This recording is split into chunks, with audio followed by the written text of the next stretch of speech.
오늘도 우리 주님께서 일하고 계십니다. 우리 그 믿음 가지고 함께 찬양하겠습니다.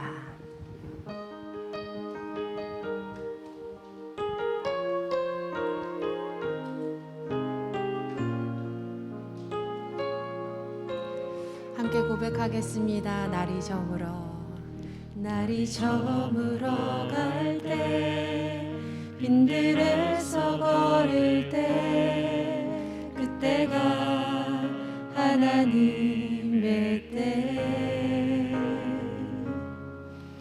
내 힘으로 안 될 때, 빈손으로 걸을 때, 내가 고백해 여호와 이래. 다시 고백합니다. 날이 저물어 갈 때, 빈들에서 걸을 때, 그때가 하나님의 때.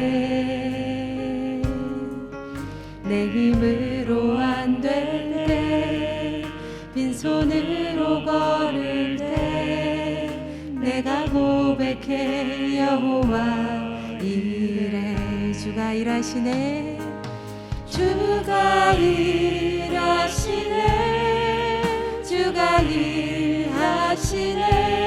주께 아끼지 않는 자에게 주가 일하시네, 주가 일하시네.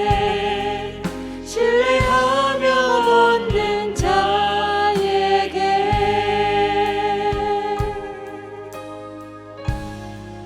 우리 모인 이곳에 주님 함께 계시네. 누리네 아버지 은혜. 적은 떡과 물고기 내 모든 걸 드릴 때, 모두 고백해 여호와 이래. 주가 일하시네, 주가 일하시네, 주가 일하시네. 주께 아끼지 않는 자에게 주가 일하시네, 주가 일하시네. 신뢰하며 얻는 자에게. 우리 모인 이곳에 주님 함께 계시네.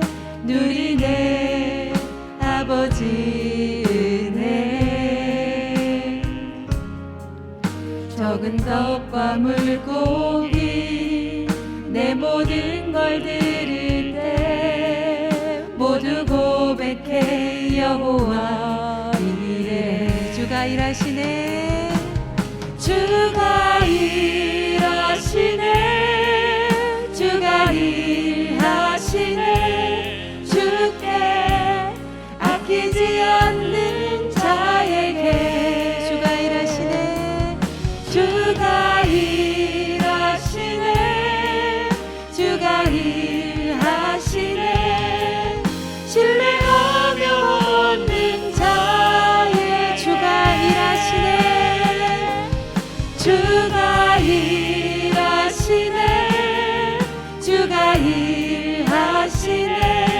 주께 아끼지 않는 자에게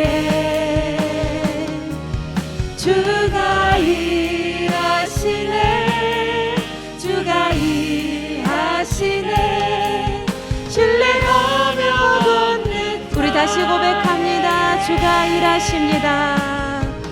주가 일하시네, 주가 일하시네. 주께 아끼지 않는 자에게 주가 일하시네, 주가 일하시네. 신뢰하며 얻는 자에게. 하나 하나님 아버지, 고맙고 감사합니다. 하나님, 오늘도 우리의 삶 가운데 일하여 주시니 감사합니다. 주님, 우리의 힘으로 안 되고 빈손으로 걸어가는 인생 같다 할지라도 주님께서 일하실 때에 풍성케 됨을 믿사오니 주님 역사하여 주시옵소서. 그 은혜를 체험하는 귀한 예배될 줄 믿습니다. 우리를 구원하신 예수님의 이름으로 기도드립니다. 아멘.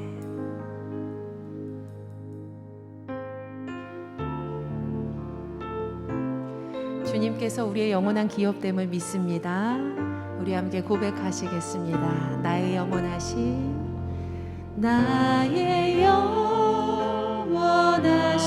기업, 생명보다 귀하다. 나의 갈 길 나가도록 나와도 예가소. 다시 고백합니다. 나의 영원하신 기업, 생명보다 귀하다. 나의 갈 길 나가도록 나와도 예가소서. 주께로 가까이, 주께로 가오니. 나의 갈 길 나가도록 나와도 예가소. 세상 부귀 아니란과 모든 명예 버리고 험한 길을 가는 동안 나와도 예가소서. 주께로 가까이, 주께로 가오니. 나의 갈 길 나가도록 나와도 예가소. 어두운 골짝 지나가며 험한 바다 건너서 천국 문에 이르도록 나와도 예가소. 주께로 가까이, 주께로 가오니. 나의 갈 길 나가도록 나와도 예가. 주께로 가까이, 주께로 가오니. 나의 갈 길 나가도록 나와도 예가. 나의 갈 길 나가도록 나와도 예가소서. 성도님들, 주님께서는 우리의 영원한 기업이 되십니다. 주님께서는 우리의 영원한 기업이 되십니다. 오늘 예배 가운데 이 고백이 우리 삶의 진실한 고백이 되어서 주님께 드려지는 시간이 되게 해달라고 우리 함께 마음을 모아 기도했으면 좋겠습니다. 함께 기도하시겠습니다. 하나님 아버지, 고맙고 감사합니다. 주님께서 우리의 영원한 기업이 되심을 믿습니다. 하나님, 이 예배 가운데 이 고백이 진실한 고백되어 우리의 삶을 변화시키는 은혜의 예배 시간 되게 하여 주시옵소서. 세상 것에 놓았던 마음을 내려놓고 온전히 주님의 말씀을 주님께로 향하는 귀한 은혜의 시간 되길 간절히 소망합니다. 아버지, 붙잡아 주시옵소서. 아버지, 인도하심을 믿사오니 주님 역사해 주시옵소서. 감사드립니다. 인도하소서.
존귀와 위엄이 그의 앞에 있으며 능력과 아름다움이 그의 성소에 있도다. 아름답고 거룩한 것으로 여호와께 예배할지어다. 아멘. 모두 자리에서 일어나 주님의 성령 찬양하겠습니다.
그의 위에 여호와의 영, 곧 지혜와 총명의 영이요 모략과 재능의 영이요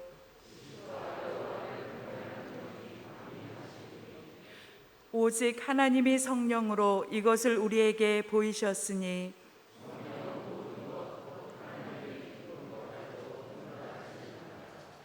내가 아버지께 구하겠으니 그가 또 다른 보혜사를 너희에게 주사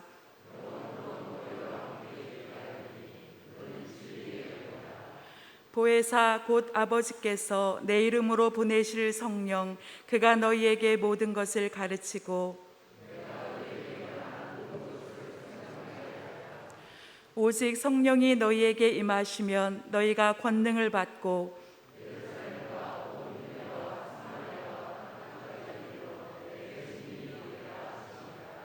아멘.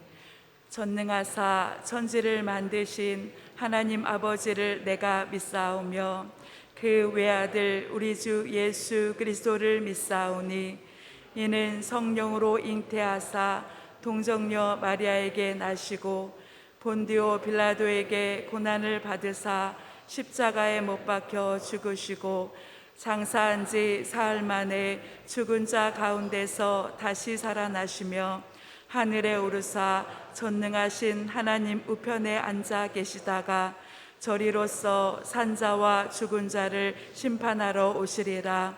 성령을 믿사오며 거룩한 공예와 성도가 서로 교통하는 것과 죄를 사하여 주시는 것과 몸이 다시 사는 것과 영원히 사는 것을 믿사옵나이다. 아멘.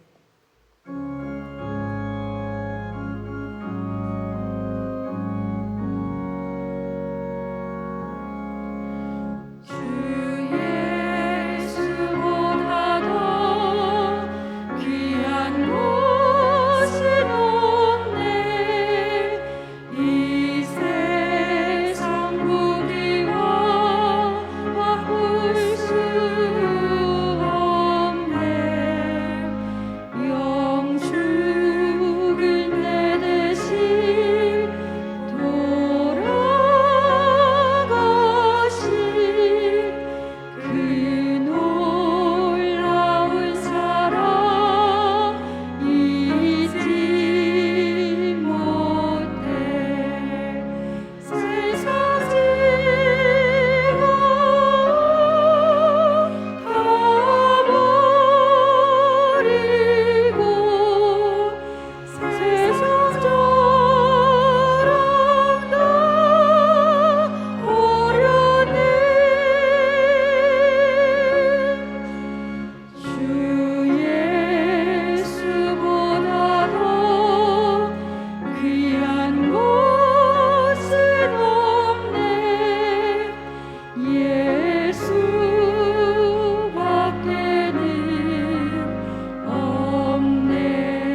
사랑과 은혜가 풍성하신 주님, 거룩한 주일 저희들을 주님 전에 인도하여 찬양과 말씀으로 나아가게 하시니 감사드립니다.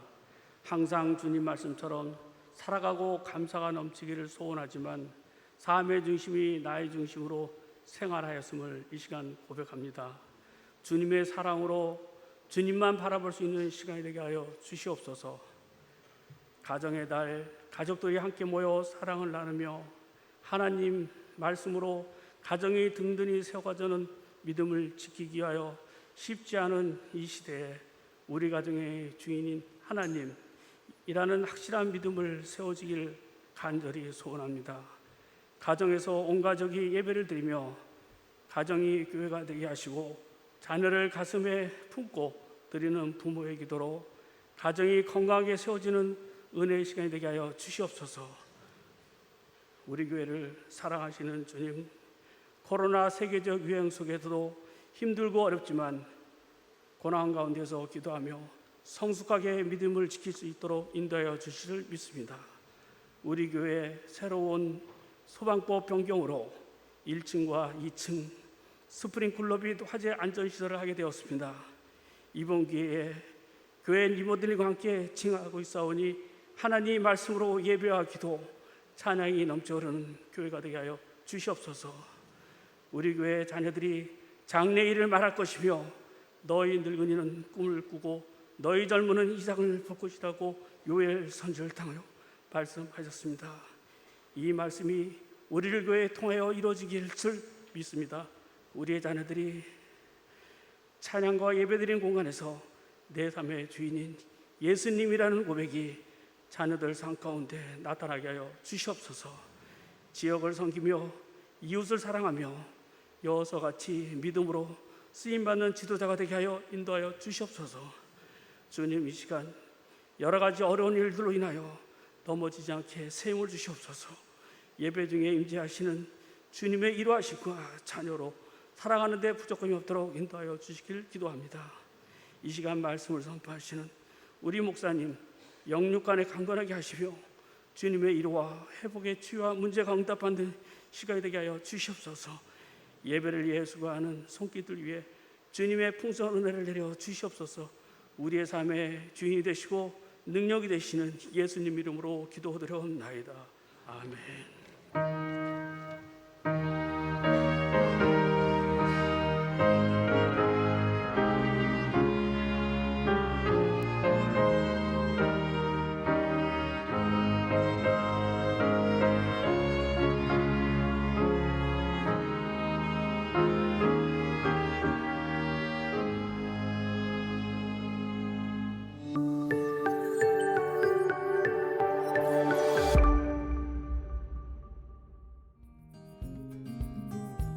지혜의 말로 이웃과 가족에게 사랑을 전하며 하나님의 기쁨이 되는 제1교회 성도님들 되시기 바랍니다.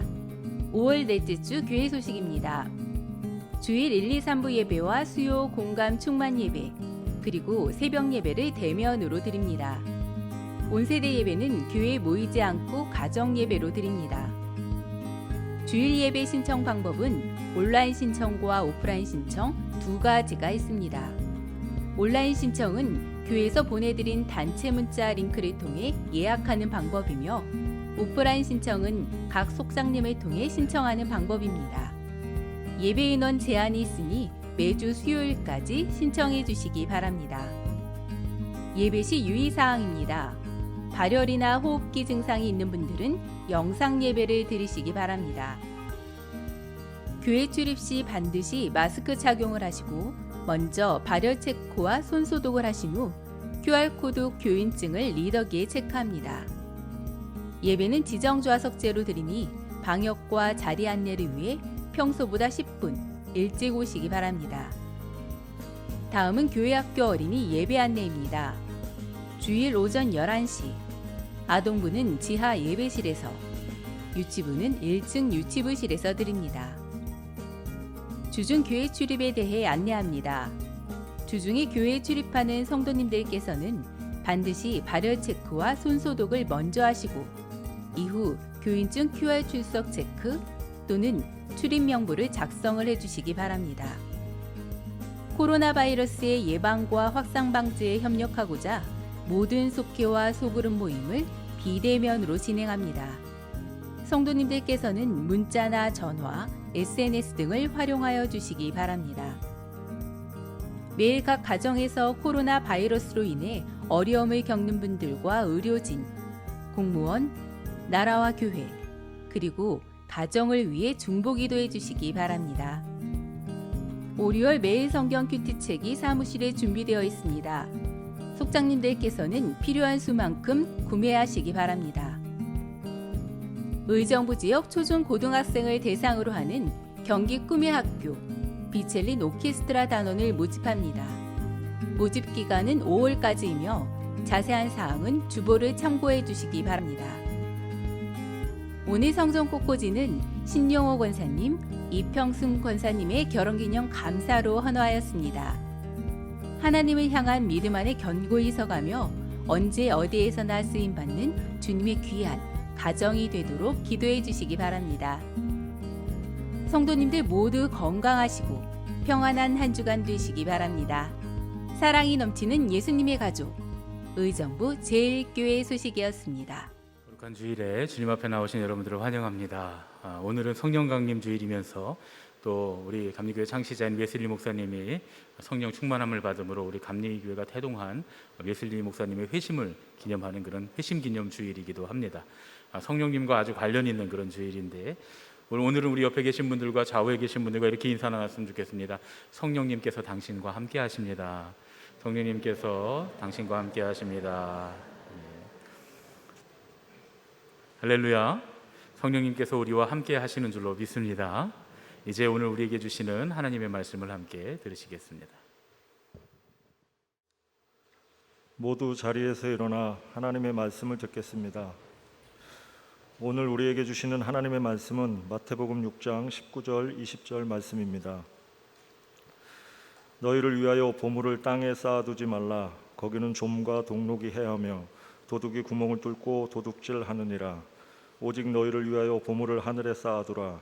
거기는 좀이나 동록이 해하지 못하며 도둑이 구멍을 뚫지도 못하고 도둑질도 못하느니라. 이는 우리에게 주시는 하나님의 말씀입니다.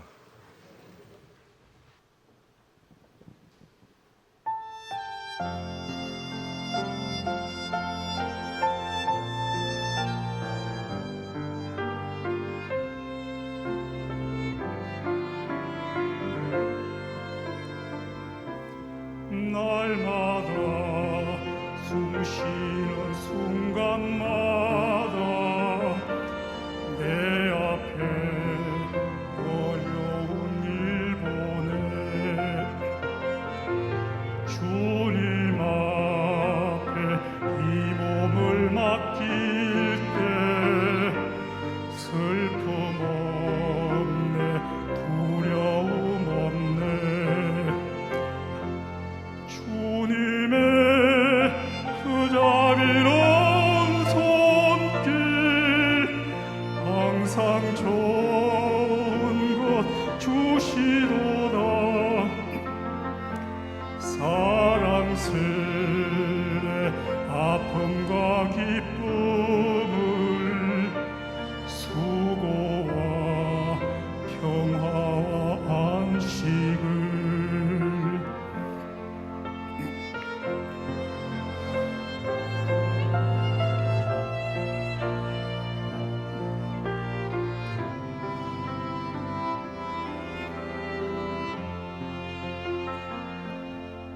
날마다 주님 내 곁에 계셔 자비로 날 감싸 주시네 주님 앞에 이 몸을 맡길 때 힘 주시네 위로함 주네 어린 나를 품에 안으시사 항상 평안함 주시도다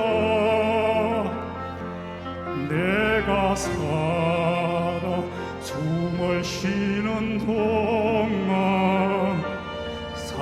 지키신다 약속하셨네.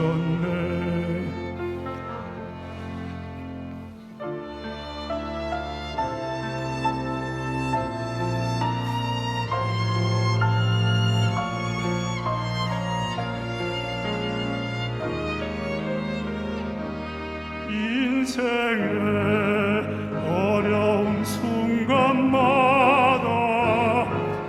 주의 약속 생각해보네.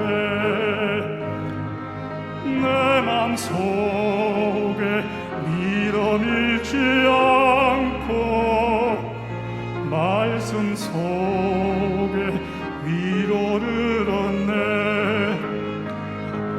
주님의 도우심 바라보며 모든 어려움 이기도다. 흘러가는 순간순간마다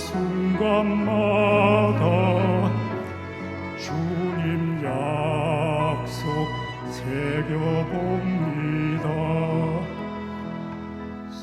숨쉬는 순간마다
오늘은 우리 감리교회 창시자인 웨슬리 목사님이 회심한 올더스 게이트에서 회심한 날을 기념하는 웨슬리 목사님 회심 기념 주일입니다.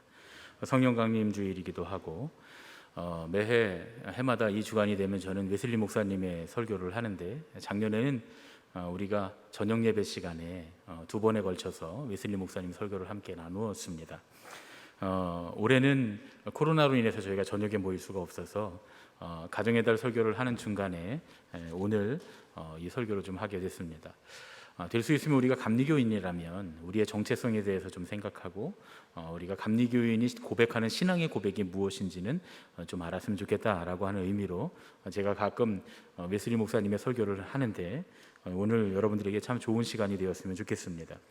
오늘 우리가 함께 나누는 이 설교는 1763년에 발표된 이 웨슬리 목사님의 표준 설교라고 하는 마더 디드라고 하는 이 표준 설교 안에 들어있는 그런 말씀입니다. 모든 감리교 설교자들이 반드시 기초로 해야 되는 44편의 44편의 설교 중에서 가장 마지막 설교가 바로 오늘 설교입니다. 작년에는 가장 첫 번째 설교를 제가 여러분들에게 말씀을 드리고 함께 나눴고 이번 주에는 가장 마지막 설교를 나누게 됩니다. 해마다 한두 편씩은 꼭 우리가 이 표준 설교를 함께 나누려고 하는데 오늘 특별히 돈의 사용, use money라고 하는 이 말씀을 통해서 여러분들이 큰 은혜를 받으셨으면 좋겠습니다. 웨슬리 목사님의 복음 전파는 원래 부자들을 향해서 시작되지는 않았습니다. 오히려 부자들을 배제하지는 않았지만 웨슬리 목사님의 가르침은 가난한 계층들, 도시의 빈민들이나 광부들에게 선포가 됐습니다. 왜냐하면 웨슬리 목사님이 성령을 받고 교회를 떠나서 교회 안에서가 아니라 교회 밖에서 사람들이 모여있는 그런 광산촌이나 혹은 사람들이 모여있는 도시 근로자의 일터에 가서 말씀을 전하고 복음을 전했기 때문에 그렇습니다. 그런데 이 감리교 운동이 탄력을 받아서 계속 성장하면서 이제 교회 안에 많은 부자들이 들어오게 되고 혹은 부자가 아니었던 사람들이 부자가 되는 그런 일들이 벌어지게 됐습니다. 그러자 웨슬리 목사님께서는 부의 위험성에 대해서 경고하는 설교를 하기 시작했습니다. 웨슬리 목사님은 우리 감리교인들이 경건한 삶을 지속해 나가면 저절로 부가 축적될 것이다 이렇게 믿었습니다. 사실 요즘 우리가 묵상하고 있는 잠언의 말씀과도 정확하게 일치하는 내용입니다. 잠언의 정신이 그렇죠. 하나님의 말씀을 따라서 세상에서 바르고 의롭고 충성스럽게 살아가면 부요하고 풍요롭고 명예로운 삶을 살게 된다라고 하는 것이 잠언의 정신입니다. 물론 그렇지 않은 경우도 있지 않습니까? 맞습니다. 그렇지 않은 경우도 있지요. 스스로 가난해지는 사람들이 있습니다. 하나님 나라를 위해서 스스로 가난해지는 사람들이 있고 또 하나님을 영광을 위해서 가난하게 사는 사람들도 물론 있습니다. 그러나 기본적으로 하나님 뜻대로 우리가 온전히 경제 활동을 하면서 살면 그러면 부자가 된다라고 하는 것이 잠언의 정신이고 또 우리 감리교인의 정신이기도 합니다. 다만 웨슬리 목사님이 우려한 것은 신앙인들이 부를 축적한 후에 풍요로운 삶에 빠지면 영적으로 나태하게 되는 것에 대해서 이제 걱정하셨습니다. 그래서 부에 대한 3가지 원칙을 세웠는데 이건 그 감리교의 가장 중요한 돈에 관한 원칙 3가지입니다. 제가 보여드릴 텐데 여러분들은 잘 읽고 외워두셨으면 좋겠습니다. 첫 번째, 함께 읽겠습니다. 시작. 할 수 있는 대로 많이 벌라. 두 번째, 할 수 있는 대로 많이 저축하라. 세 번째, 할 수 있는 대로 많이 주라. 이 3가지가 돈에 대한 감리교인의 3대 원칙입니다. 웨슬리 목사님은 돈을 죄악시하지 않았습니다. 오히려 돈을 적절히 사용하는데 훨씬 더 관심이 있었다라고 하는 점에서 이게 고립된 금욕주의 영성이 아니라 사회 안에서 건전하게 사는 삶의 영성을 추구했다 이렇게 말할 수 있습니다. 성경은 돈을 사랑함이 일만하게 뿌리다라고 말씀했습니다. 그런데 여러분 중요한 사실은 돈이 일만하게 뿌리라고 말씀하진 않았어요. 성경에 어디도 그런 내용은 없습니다. 돈을 사랑함이 일만하게 뿌리다 그랬죠. 실제로 돈 때문에 사람들이 악의 구렁텅이에 빠지는 일은 많습니다. 그런데 중요한 것은 돈 자체가 악은 아니라는 거예요. 성경은 분명히 돈을 사랑하는 것이 일만하게 뿌리라고 했습니다. 그러니까 다시 말하면 돈은 사용하는 것이지 사랑하는 것이 아니다라는 말씀이에요. 사실 돈 자체는 아주 중립적인 가치를 갖고 있습니다. 선하게도 사용할 수 있고 악하게도 사용할 수 있습니다. 그런데 돈을 잘 사용하면 그 돈이 하나님의 선물이 될 수 있습니다. 배고픈 사람들에게 먹을 것을 주고 목마른 사람들에게 마실 것을 주고 헐벗은 사람들에게 입을 것을 주는 하나님의 일을 하는 도구가 될 수 있다는 말씀이에요. 다만 문제는 돈을 잘 관리하고 잘 사용하는 것이다 그런 말씀이죠. 그래서 돈을 잘 관리하고 잘 사용하기 위한 감리교인의 3가지 원칙, 여러분들 함께 읽으셨던 3가지 원칙 우리가 하나씩 좀 짚어가면서 말씀을 나눠봤으면 좋겠습니다. 첫 번째로 할 수 있는 대로 많이 벌라. 돈을 벌 때 최선을 다해서 많이 벌어야 합니다. 그런데 중요한 것은 무엇을 하면서 무엇을 하지 말면서 우리가 돈을 벌어야 하는가. 신앙인이라면 돈을 벌 때에 꼭 금지해야 될 사항이 있다고 웨슬리 목사님 말씀합니다. 3가지인데요. 보여주세요. 함께 읽겠습니다. 첫 번째, 시작. 건강을 해치지 말라. 두 번째, 영혼을 해치지 말라. 세 번째, 이웃을 해치지 말라. 돈을 번 때 건강을 해치지 말고 영혼을 해치지 말고 이웃을 해치지 말라고 웨슬리 목사님 말씀합니다. 여러분, 건강을 해치면서까지 돈을 벌면 안 된다는 거예요. 너무 고되게 일하거나 몸에 해로운 일까지 해가면서 돈을 벌지는 말라는 말씀입니다. 왜냐하면 우리의 생명이, 하나님께서 주신 우리의 생명이 돈보다 훨씬 귀중하기 때문이다 이렇게 말씀합니다. 두 번째, 영혼에 해를 끼치면서까지 벌면 안 된다는 거예요. 영혼에 해를 끼치면서 버는 게 뭐냐? 죄를 지면서까지, 죄악을 지면서까지, 죄악에 빠지면서까지 돈을 벌지는 말라는 거예요. 하나님의 법과 세상의 법을 어기면서까지 돈 벌지 말라는 겁니다. 예를 들어서 세금을 내지 않고 탈세를 한다거나 양심을 속이면서까지 돈을 벌어서는 안 된다는 거예요. 세상 사람들은 사업을 하고 장사를 하면서 약간 거짓하고 약간 속임수하고 편법을 쓰면서 돈을 많이 벌기만 하면 그게 지혜로운 것이다, 이렇게 말하기도 하고 생각하기도 합니다. 그런데 그것은 우리의 영혼을 해치는 일이기 때문에 그렇게 해서는 안 된다는 겁니다. 하나님의 자녀는 아무리 금전적인 이익이 있다고 해도 이런 영혼에 해를 끼치는 일, 죄악된 일을 해서는 안 된다, 이렇게 말씀합니다. 그리고 마지막으로 세 번째, 이웃을 해치는 것도 안 됩니다. 당연하죠. 내 이웃을 내 몸과 같이 사랑한다면, 그렇다면 내 몸을 해치는 일을 하지 않는 것처럼 당연히 이웃을 해치는 일을 하면서까지 돈을 벌어서는 안 된다는 겁니다.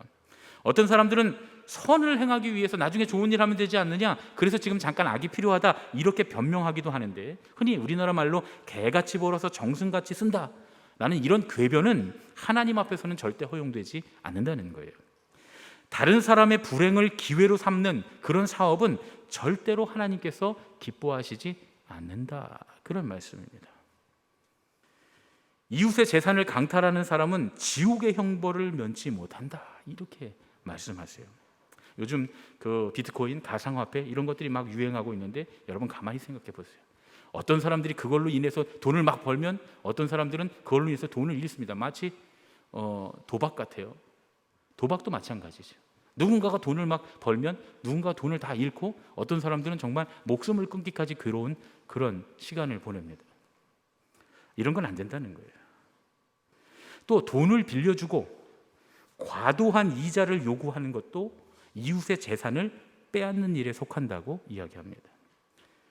또 여러분들 좀 생각해 보셔야 될 일인데, 땅이나 집에서 이득을 취해서도 안 된다고 웨슬리 목사님 말씀하세요.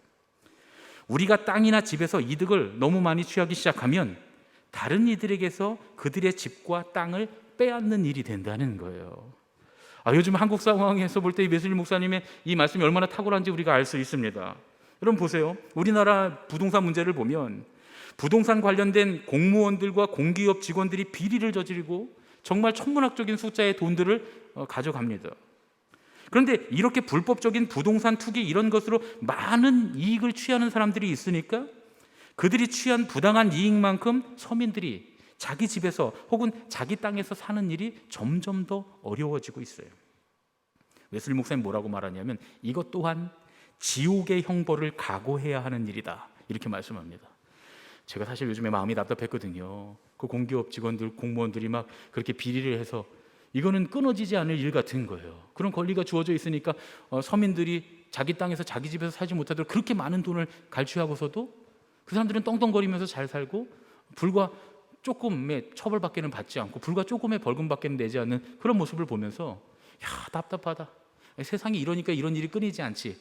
근데 웨슬리 목사님 말씀 설교를 다시 준비하다가 제가 다시 한번 깨달았습니다. 지옥의 형벌을 각오해야 할 것이다. 우리가 못 갚아도 하나님이 갚으신다, 그런 얘기죠. 또 이웃의 육체를 해치는 것으로 이익을 취해서도 안 된다고 말씀합니다. 다른 사람의 건강을 해치는 어떤 것도 팔아서는 안 된다는 거예요. 뭐 마약 같은 것들 말이죠. 이런 거 팔아서 돈 벌면 안 된다는 거예요. 또 심지어는 이런 말씀도 합니다. 독한 술, 고농도의 알코올이 든 술은 질병을 위해서만 사용해야지 그걸 팔아서 사람들이 독한 술을 마시고 그리고 그 사람들에게서 돈을 벌면 안 된다는 거예요.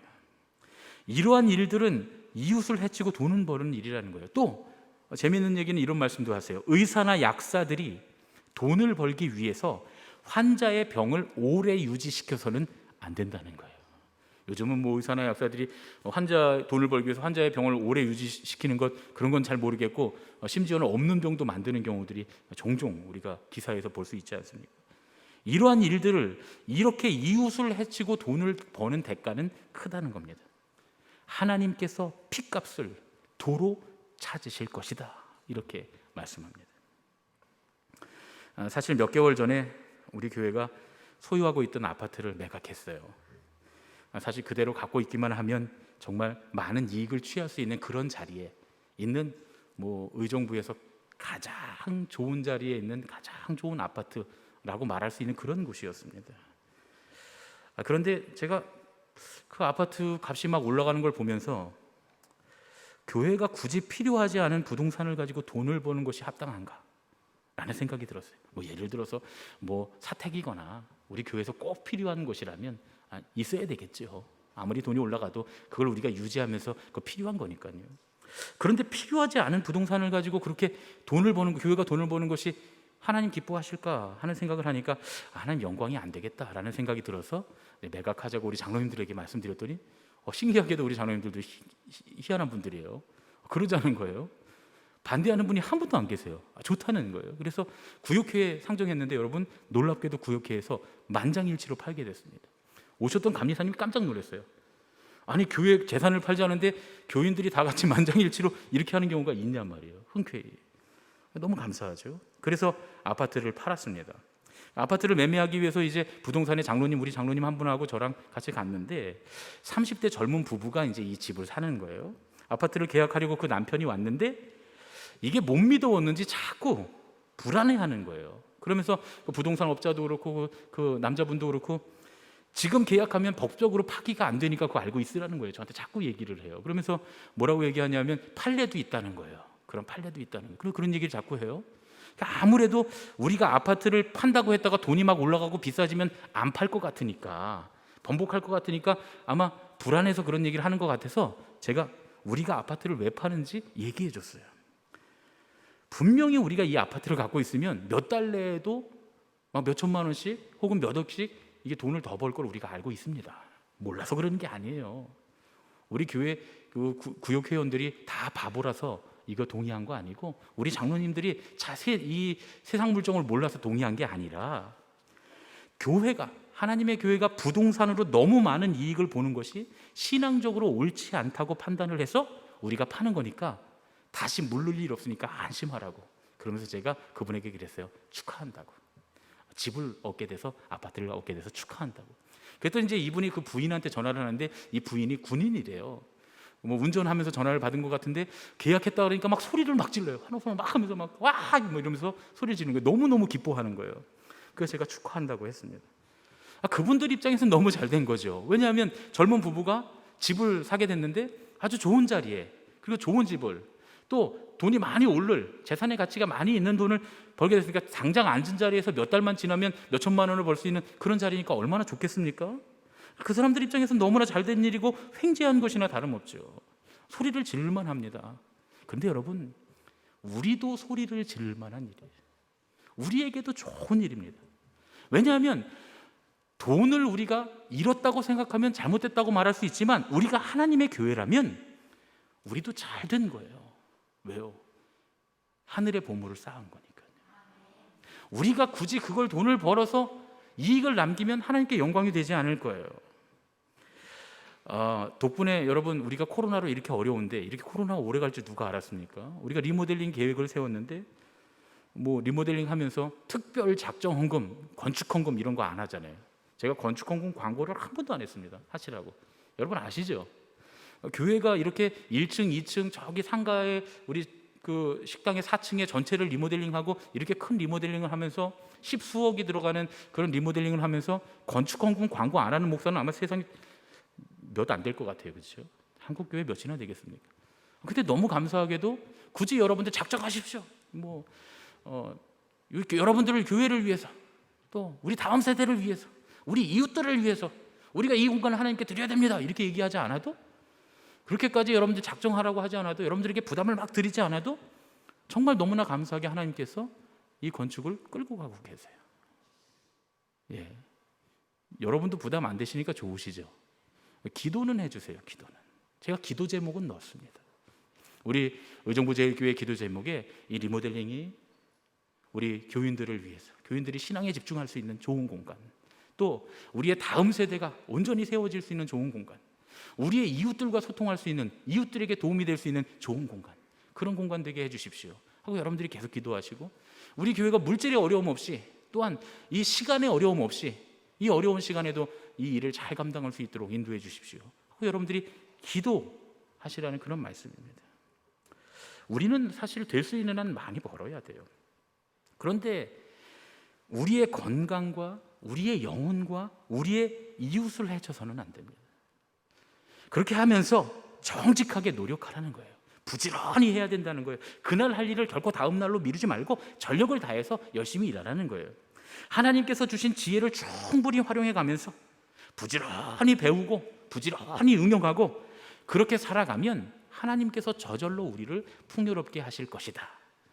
이것이 우리 감리교인들의 믿음입니다. 또한 저와 여러분의 믿음인 줄로 믿습니다. 두 번째로는 할 수 있는 대로 많이 저축하라. 할 수 있는 대로 많이 저축하라 그러면 여러분들이 있는 대로 돈을 끌어모아서 그냥 자린고비처럼 구두쇠처럼 그냥 은행에다 탁 넣어놓고 쓰지 말아야 된다 이렇게 생각하실 것 같은데 그런 얘기는 아닙니다. 그냥 단어만 보고 문장만 보고 그렇게 해석하면 웨슬리 목사님의 의도를 잘못 아는 거예요. 돈을 버는 것도 중요하지만 이 하나님께서 주신 우리에게 주신 들려주신 이 물질을 지키는 것이 신앙인들에게 중요하다는 거예요. 그 길은 될 수 있는 대로 많이 저축하는 것인데 이건 무조건적으로 움켜쥐고 쌓아두는 걸 의미하는 게 아닙니다. 이 물질이 하나님께서 우리에게 선한 손에 들려 쓰여지게 될 때 이것은 아름다운 달란트인데 하나님께서 우리에게 주신 이 달란트를 허비하지 않고 낭비하지 않고 하나님께서 우리에게 맡겨주신 재물을 무익한데 낭비하지 않는 것, 그것이 쌓아두는 것입니다. 이건 이스라엘 백성들의 기업의 개념과 맞닿아 있는데요. 기업은 하나님께서 주신 것인데 특별히 이스라엘 백성들이 기업이라고 하면 성경에 나오는 이 기업은 땅을 의미합니다. 여러분 이스라엘 백성들이요 땅을 굉장히 중요하게 생각해요. 우리 못지 않습니다. 우리나라 사람도 땅을 굉장히 소중하게 생각하죠. 중국 사람들 땅을 소중하게 생각해요. 그래서 중국 사람들 내용으로 하는 또 우리나라 사람들을 내용으로 하는 땅에 관한 아주 유명한 소설들이 있지 않습니까? 펄복의 대지라든가 우리나라의 또 박경리 원작의 토지라든가 이런 소설들이 있을 정도로 우리는 땅을 굉장히 중요하게 여기는데요. 왜냐하면 조상들이 우리에게 물려준 것이기 때문에 그렇습니다. 그런데 이스라엘 사람들은 우리보다 어쩌면 더 심하게 땅에 대한 애착을 갖고 있어요. 왜냐하면 조상들이 물려준 것뿐만 아니라 하나님이 직접 자기들의 가문에 이 땅을 기업으로 맡겨주셨다고 생각하기 때문이에요. 그래서 어쩌면 유대인들, 이스라엘 사람들은 더 땅에 대해서 애착이 강할지도 모릅니다. 그런데 이 기업의 개념, 땅의 개념은 우리의 개념과는 좀 달라요. 우리는 소유의 개념이잖아요. 내 것, 내 가문의 것. 그런데 이스라엘 백성들이 가진 기업의 개념은 하나님께서 맡겨주신 것입니다. 그러니까 소유는 누구예요? 하나님이시죠. 소유는 하나님이시죠. 이 개념이 굉장히 중요합니다. 내 것을 내 것이라고 하는 게 아니에요. 내 손에 들려있다고 내 거라고 하는 게 아니에요. 성경이 우리에게 말씀하는 이 기업의 개념은 하나님께서 우리에게 위탁하신 거예요. 그러니까 소유는 하나님 거예요. 우리의 재물은 하나님께서 주신 겁니다. 그걸 인정하는 게 당연하다는 거예요. 신앙의 전통 가운데 여러분 우리가 그걸 인정하는 전통들이 있는데 우리 모든 것이 다 하나님 것입니다라고 인정하는 전통 중에 두 가지가 있는데 한 가지 뭐냐면 첫 소산을 하나님께 드리는 거예요. 우리 청년들이 처음으로 직장에 취직해서 그래서 처음으로 내가 직장을 다니면서 하나님 내가 첫 월급을 하나님께 첫 예물을 드립니다 하고 드리는 경우가 있잖아요. 그렇죠? 저도 목회를 시작하면서 그렇게 시작했고요. 또 우리가 매월 주님 앞에 11조를 드립니다. 여러분 11조는 다 쓰고 남은 마지막 끝에 남은 거 10분의 1을 드리는 게 아니에요. 제일 먼저 우리가 우리의 소산이 생겼으면 제일 먼저 10분의 1을 구별해서 하나님 앞에 드리는 겁니다. 그런데 이것의 개념을 우리가 잘 모르면 안 돼요. 어떤 분들은 이 개념이 마치 투자하는 것처럼 생각하는 거예요. 내가 11조를 하면 내가 복을 받고 부자가 된다. 여러분 그건 진짜 신앙이 아닙니다. 그건 투자하는 거죠. 그건 노름이나 마찬가지입니다. 내가 이렇게 주고서 받는 거니까요. 내가 10분의 1만 드리면 하나님 나 엄청나게 주실 거야. 이런 착각에 빠져서는 안 됩니다. 그런 기복적인 신앙을 말씀하는 게 아니에요. 다 하나님 거예요. 다 하나님 거예요. 모든 것이 다 하나님 것이라고 하는 고백을 우리가 하는 거예요. 하나님께서 우리에게 이것을 맡겨주셨다. 그러니까 이 고백이 진짜로 있으면 내 삶과 나에게 맡겨주신 물질 그리고 내가 가진 것뿐만 아니라 나 자신까지도 하나님의 것이다 라는 고백이 있으면 여러분 11조 안 하셔도 됩니다. 제가 목회적 양심으로 말씀드리는 거예요. 그런 고백이 진짜로 있으면 11조 안 하셔도 돼요. 그런데 중요한 사실은 뭐냐, 고대 이스라엘부터 지금 현대의 교회까지 우리 모두가 내 모든 것이 다 주님의 것입니다, 나에게 맡겨주신 모든 것이 주님의 것입니다 라고 하는 고백하는 상징으로 11조를 드려왔어요. 그러니까 정말 그런 마음이 있다면 하나님께 11조를 드리겠죠. 11조를 여러분들이 운용하는 방식에 대해서 어떻게 11조를 드릴 것인가, 그건 여러분들이 개개인들이 기도하는 가운데 하나님하고 약속이 있어야 되겠지만 어쨌든 간에 드리면서 내 모든 것이 하나님 것입니다 라고 하겠죠. 만약에 다른 방법이 있다면 그렇게 하셔도 괜찮습니다. 틀리지 않아요. 그러나 중요한 건 우리가 첫 소산을 드림으로 혹은 우리의 11조를 제일 먼저 구별해서 하나님께 드림으로 내 삶의 모든 것이 심지어 나 자신까지도 주님의 것입니다 라고 하는 신앙의 고백이었다는 거예요. 이거는 드리고서 더 받겠다고 하는 어떤 기복적인 신앙이나 하나님과의 거래가 아니라는 얘기예요. 우리의 신앙의 고백, 우리 삶의 신앙의 고백으로 드리는 것이다, 그런 얘기죠. 그런데 이렇게 우리의 모든 기업이 다 하나님께서 우리에게 주신 것인데 하나님께서 주신 이 기업을 우리가 지키는 것, 지금은 할 수 있는 한 많이 저축하라는 말씀을 하고 있는 중입니다. 여러분, 이거의 중심적인 의미가 이거라는 거예요. 하나님께서 우리에게 주신 기업을 지키고 그 기업이 끊어지지 않으려면, 그 기업에서 끊어지지 않으려면, 신명기에 약속하신 그 기업에서 너희가 끊어지지 않으리라, 이 땅에서 너희가 끊어지지 않으리라 하리라 하신 말씀 그대로 하려면 어떻게 해야 되는가? 두 가지입니다. 두 가지. 여러분, 첫 번째 읽겠습니다. 시작. 욕망을 위해 돈을 낭비하지 말라. 두 번째, 자녀를 위해 돈을 낭비하지 말라. 여러분 보세요. 돈을 저축하기 위해서 금해야 될 사항이에요. 우리가 돈을 저축한다고 하는 것의 진짜 의미가 뭐냐, 그런 얘기예요. 먼저 허영심을 채우기 위해서, 육신의 정욕을 만족시키기 위해서, 쾌락을 위해서 낭비하지 말아야 한다는 거예요. 왜냐하면 욕망은 끝이 없고 우리의 욕망이 충족되면 좋을 것 같지만 아니요, 우리의 욕망이 충족되면 또 다른 것을 요구한다는 점에서 재물은 욕구 충족에 쓰면 안 된다는 거예요. 그건 어리석다는 거예요. 예를 들어서 너무 비싼 음식만을 찾아다니면서 먹는다거나, 과도하게 멋을 내는 일을 한다거나, 사치를 하는 일을 한다거나, 다른 사람들의 존경과 칭찬을 받기 위해서 재물을 낭비하는 그런 모든 일들을 멀리하라는 거예요. 여기 있어서 중요한 핵심은 뭐냐면 필요한 것만으로 만족한 삶을 살아라, 그런 얘기입니다. 우리에게 필요한 것으로 만족한, 필요한 것이 채워지면 만족한 것으로 여길 수 있는 그 믿음, 그러면 우리는 욕망과 허영심을 위해서 낭비하지 않을 수 있다, 그런 얘기죠. 두 번째로 웨슬리 목사님 재밌는 이야기를 하는데 자녀들을 위해서도 낭비하지 말라는 거예요. 이 얘기도 잘 들으셔야 됩니다. 자녀들의 육신의 정욕과 자녀들의 안목의 정욕과 자녀들의 삶의 허영심을 만족시켜 주려고 애쓰는 것은 그들을 파멸로 이끄는 것이나 다름없다, 이렇게 말씀합니다. 그래서 웨슬리 목사님 뭐라고까지 말씀하시냐면 자녀들에게 유산을 남겨줄 때, 우리가 나중에 하나님 나라 갈 때 자녀들에게 유산을 남겨줄 때 자녀들을 쭉 보면서 자녀가 하나님의 뜻대로 재물을 잘 사용하는 자녀면 유산을 많이 남겨주라는 거예요. 왜냐하면 그거 다 어차피 하나님 뜻대로 쓸 거니까. 그런데 하나님의 뜻대로 사용하지 않고 자기 욕심을 위해서 쓰는 자녀다 그러면 정말 먹고 살 만큼 필요한, 가장 필요한 핵심적인 유산만 남겨주고 나머지는 다 다른 데 기부하라는 거예요. 그렇게 하라는 거예요. 그러면서 뭐라고 말씀하냐면 그들에게 많은 하나님의 뜻대로 사용하지 못하는 자녀에게 많은 재물을 남겨주는 것은 지옥의 함정을 그들 앞에 파는 것임을 명심하라, 이렇게 말씀합니다. 그들 앞에 지옥의 함정을 파는 거라는 거예요. 하나님의 뜻대로 돈을 쓸 줄 모르는 자녀에게 많은 돈을 남겨주는 것, 지옥의 함정을 파는 것이다 라고까지 말씀합니다. 이렇게 하는 것이 하나님의 기업을 지키는 일이다. 마지막으로 세 번째, 할 수 있는 대로 많이 주라. 세 번째 원리는 될 수 있는 대로 많이 다른 이들에게 베푸는 것입니다. 우리는 재물의 소유주가 아니다, 청지기이다 라고 하는 사실을 명심해야 된다는 거예요. 소유권이 누구에게 있습니까? 하나님께 있고, 나에게 있는 재물은 단지 하나님께서 나에게 위탁하신 것임을 알아야 한다는 거예요. 심지어 나 자신도 하나님의 것이라고 하는 사실, 내 영혼과 육체 모든 소유물이 다 하나님께로부터 왔음을 명심해야 한다라는 말씀입니다. 그래서 돈을 사용할 때 어디에 쓸 것인가, 돈을 어떤 우선순위로 어떻게 쓸 것인가에 대한 순서도 정해놓으셨어요. 보세요. 돈을 사용할 대상의 순서. 첫 번째 읽겠습니다. 시작. 생존을 위해 필요한 경비. 두 번째, 딸린 식구들. 세 번째, 믿음의 식구들. 네 번째, 모든 이들. 요 순서대로 돈을 쓰라는 거예요. 제일 먼저 생존을 위한 꼭 필요한 경비는 제일 먼저 사용하라는 거예요. 그 다음에 밖에 내다보고 다른 데 내다보고 인류를 위해서 돈을 쓰지 말고 일단 가족과 딸린 식구들, 그들을 위해서 돈을 쓰라는 거예요. 그리고 나서는 그 다음부터는 믿음의 식구들을 위해서 돈을 사용하라는 거예요. 그 이후에 모든 이들을 위해서 베풀라. 우리가 돈이 많이 있으면 모든 이들까지 다 베풀 수 있고요. 우리가 적게 있으면 딸린 식구들 혹은 믿음의 식구들 거기까지만 쓸 수 있는 겁니다. 그렇죠?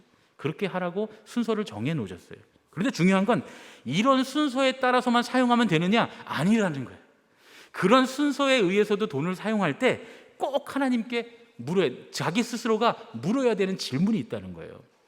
이것도 제가 적어놨으니까 함께 읽겠습니다. 첫 번째, 시작.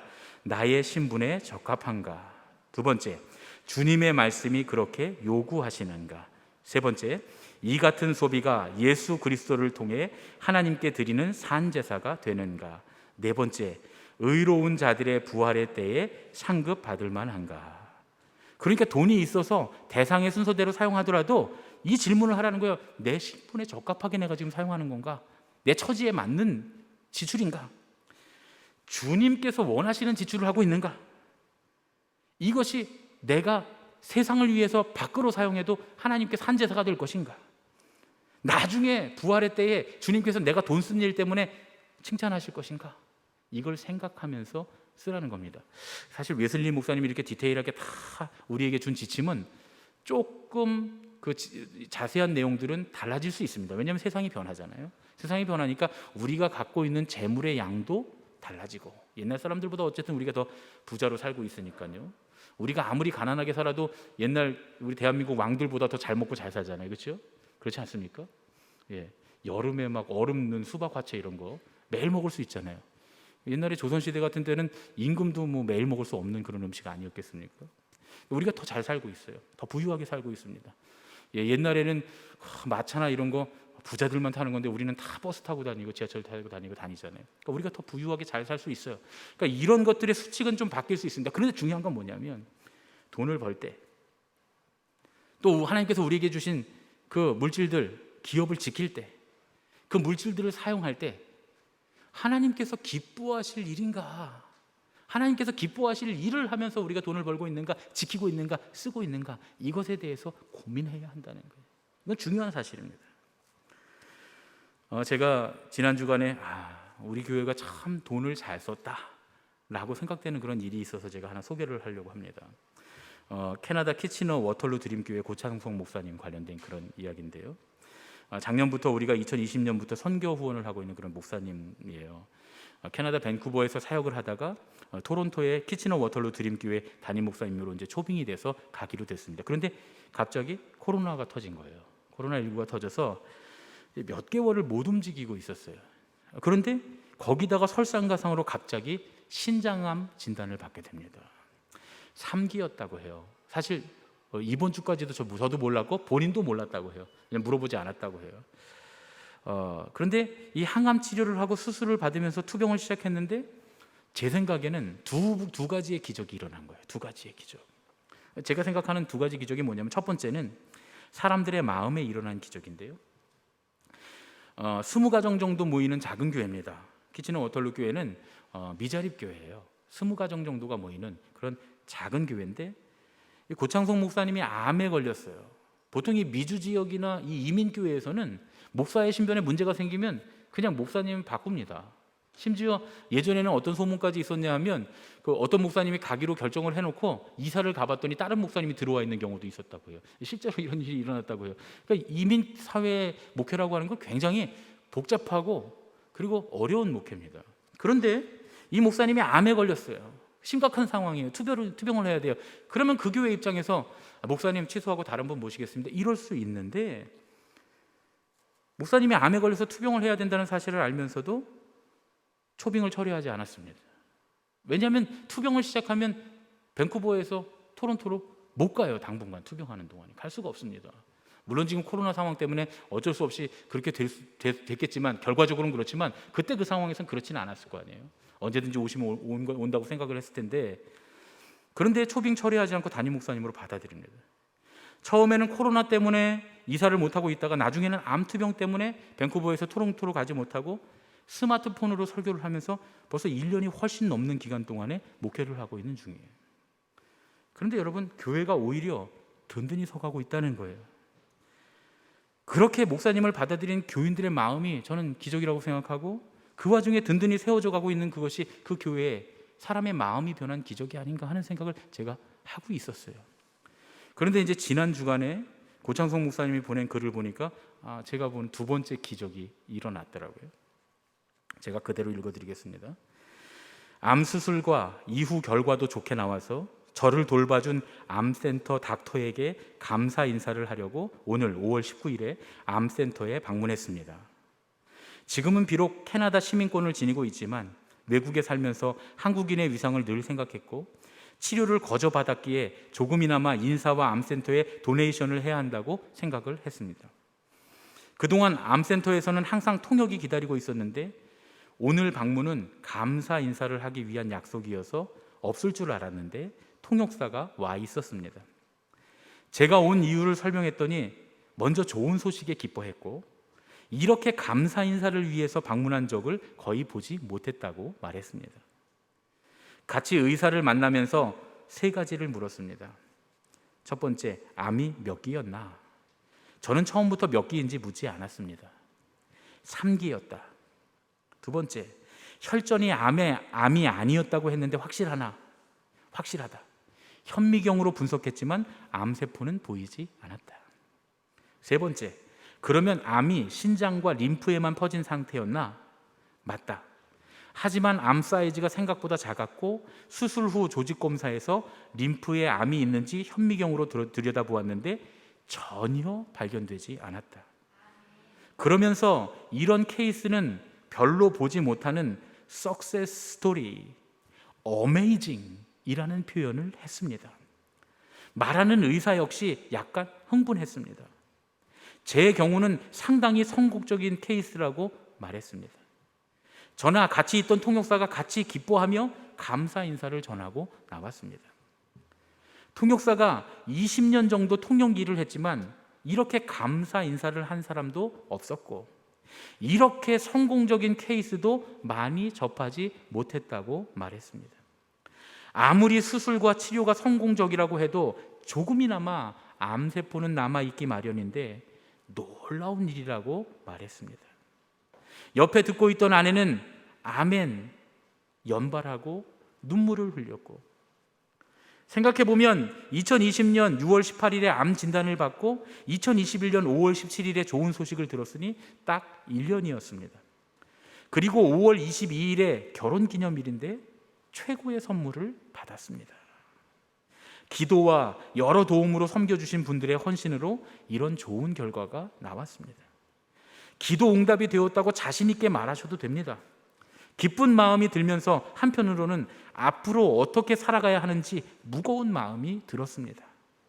정말 잘 살아야겠습니다. 감사합니다. 작년부터 우리 교회에서 해외 선교 후원은 계속 우리가 하고 있고요. 많지는 않습니다. 많은 금액을 하지는 못해요. 그렇지만 계속 후원을 하고 있고, 또 작년에 얼떨결에 제가 맡게 된 그 선교 단체에 있다 그랬잖아요. 위기 목회자 후원 선교하는 보아스 선교회, 거기서도 수술할 때 수술비 일부를 저희가 후원을 했습니다. 많은 후원은 아니었지만 적은 후원이었지만 정말 값지게 썼다라는 생각이 들었어요. 엊그저께 이 글을 읽는데 문득 값지게 썼구나 하는 생각이 들었습니다. 주님께서 기뻐하실 일을 위해서 우리의 물질을 사용하면 하나님의 기적을 보게 되는구나. 그리고 그 하나님의 역사에 동참하는 아주 영광스러운 일이 되는구나 하는 걸 깨달았습니다. 여러분, 이게 얼마나 행복한 일입니까? 우리가 돈을 사용하면서 진정으로 행복하려면 웨슬리 목사님은 무엇보다도 돈을 사용할 때 이렇게 기도해야 한다고 말씀했어요. 돈을 사용할 때 하는 기도 우리 함께 읽어보겠습니다. 시작. 주님, 제가 이 돈을 쓰려고 합니다. 당신의 뜻에 따라 그 일부를 사용하며 제가 재물을 맡은 청지기로 성실하게 행동하고 있음을 아시지요? 주님은 제가 주님의 뜻에 따라 이렇게 한다는 것을 아시지요? 저의 소비가 예수 그리스도를 통한 거룩한 산제사가 되기를 간절히 바랍니다. 주님께서 모든 사람을 그 행한 대로 보응하실 때에 저의 사랑의 행위 또한 보상받게 하옵소서. 아멘. 웨슬리 목사님이 말하는 부자는 부단한 근면과 모든 지혜를 동원해서 영을 해치지 않고 육을 해치지 않고 이웃을 해치지 않는 범위에서 많이 버는 사람입니다. 그리고 어리석은 욕망을 위해서 소비되는 경비들을 다 사치를 중단하고 될 수 있는 한 많이 지키는 사람입니다. 그렇게 해서 가진 모든 것을 하나님께 돌리는 사람, 가족과 믿음의 식구들과 이웃을 위해서 청지기로서 사용하는 사람. 이런 거룩한 부자는 하나님의 심판의 날을 대비해서 선한 재물을 하늘의 창고 안에 가득 쌓아두는 사람이다. 이렇게 말씀합니다. 우리 다시 한번 감리교인의 우리 돈에 대한 원칙 3가지를 함께 읽어보겠습니다. 첫 번째, 시작. 할 수 있는 대로 많이 벌라. 두 번째, 할 수 있는 대로 많이 저축하라. 세 번째, 할 수 있는 대로 많이 주라. 이 3가지 원칙을 잘 지키면 우리는 거룩한 부자가 될 수 있다. 그런 말씀입니다. 그런데 여러분 잘못 들으면 이 설교가 또 우리 오 목사님 헌금 많이 하라고 하는구나 이렇게 들을 수 있어요. 근데 여러분 이 설교는 그런 류의 설교가 아닙니다. 웨슬리 목사님은 진정한 기독교는 사랑의 종교라고 했어요. 사랑의 종교. 존 웨슬리 목사님이 이 땅에 세우기를 원했던 교회는 뭐냐? 사랑과 기쁨과 평화의 공동체. 언제 어디서나 이런 열매를 세상에 보여주는 공동체. 그런 공동체였습니다. 웨슬리 목사님이 이렇게 말씀했어요. 우리는 오직 믿음으로만 구원을 받는다. 그러나 사랑을 낳지 못하는 믿음이 아니라 오직 사랑을 낳는 믿음으로만 구원받는다. 구원에 이르는 믿음은 오직 사랑으로 역사하는 믿음이고 오직 사랑으로 역사한 완전해지는 믿음이고 동시에 사랑의 에너지로 가득 찬 믿음이다. 이렇게 강조합니다. 웨슬리 목사님은 참된 그리스도인이 누구냐? 성령을 받아 하나님의 사랑이 마음에 가득히 부어져 몸과 마음과 힘과 목숨을 다하여 하나님을 사랑하고 이웃을 사랑하는 사람이다. 이렇게 말씀합니다. 여러분 성령 강림 주일에 성령이 우리에게 임하시면 성령이 충만해지면 어떻게 된다고요? 초인적인 힘이 발휘되거나 어떤 기적이 일어나거나 그런 게 아니라요. 사랑으로 가득 차게 된다. 성령님이 우리에게 임하셔서 우리를 충만히 채우시면 우리는 사랑으로 가득한 사람이 된다는 겁니다. 그래서 아우틀러라고 하는 신학자가 웨슬리 목사님에 대해서 이렇게 말합니다. 믿음은 사랑하기 위한 방편이며 사랑은 선행을 위한 방편이며 선행은 성결을 위한 방편이며 성결은 행복을 위한 방편이다. 쉽게 설명하면 이런 얘기예요. 믿음을 가지면 사랑하게 되고 사랑하면 선행을 하게 되고 선행을 하면 성결해지고 성결해지면 행복해진다. 이건 함께 읽어봤으면 좋겠습니다. 제가 해석한 건데요. 함께 읽겠습니다. 시작. 믿음을 가지면 사랑하게 되고 사랑하면 선행을 하게 되고 선행을 하면 성결해지고 성결해지면 행복해진다. 웨슬리 목사님의 믿음은 사랑과 연결이 되어 있고 사랑은 선행과 연결되어 있는데 돈이라고 하는 것은 선행의 좋은 도구가 된다는 거예요. 그런 의미에서 돈을 하나님께서 기뻐하시는 선행의 방도로 사용할 줄 모르는 사람은 사랑이 없는 사람이에요. 사랑이 없는 사람은 믿음이 없는 사람이기 때문에 구원받을 수 없다는 겁니다. 웨슬리 목사님의 유명한 명언이 있어요. 이것도 함께 읽었으면 좋겠습니다. 함께 읽겠습니다. 시작.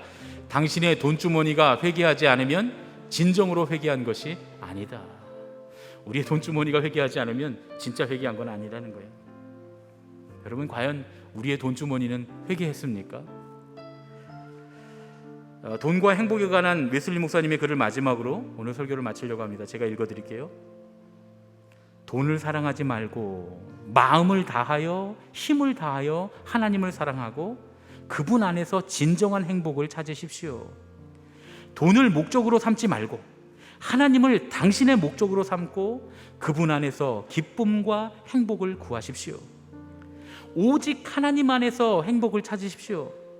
그러면 결코 실망하지 않을 것입니다. 만약 하나님을 떠나서 다른 데서 행복을 찾으려고 한다면 당신은 반드시 실망하고 말 것입니다.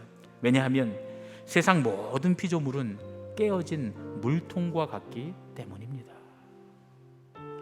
돈보다 하나님을 더 사랑하는 방법이 뭐냐?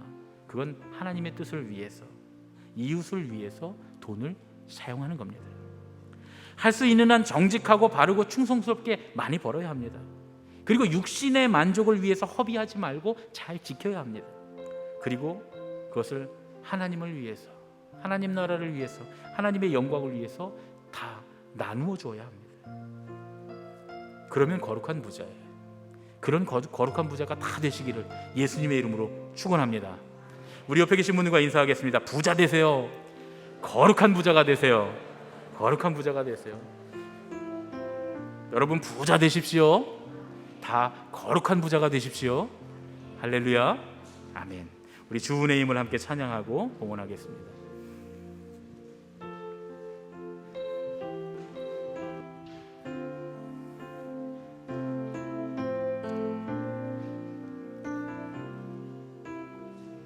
주 나의 모습 보내. 주 나의 모습 보내. 상한 나의 맘 보시네. 주 나의 눈물 안에 홀로 울던 맘 아시네. 주 사랑 내게 있네. 주 사랑 내게 있네. 그 사랑이 날 채우네. 주네 내게 있네. 그 은혜로 날 세우네. 세상 소망 다 사라져 가도 주의 사랑은 끝이 없으니 살아가는 이 모든 순간이 주의 힘을 나는 믿네. 주 사랑 내게 있네. 자리에서 일어나서 주님 앞에 봉헌하겠습니다.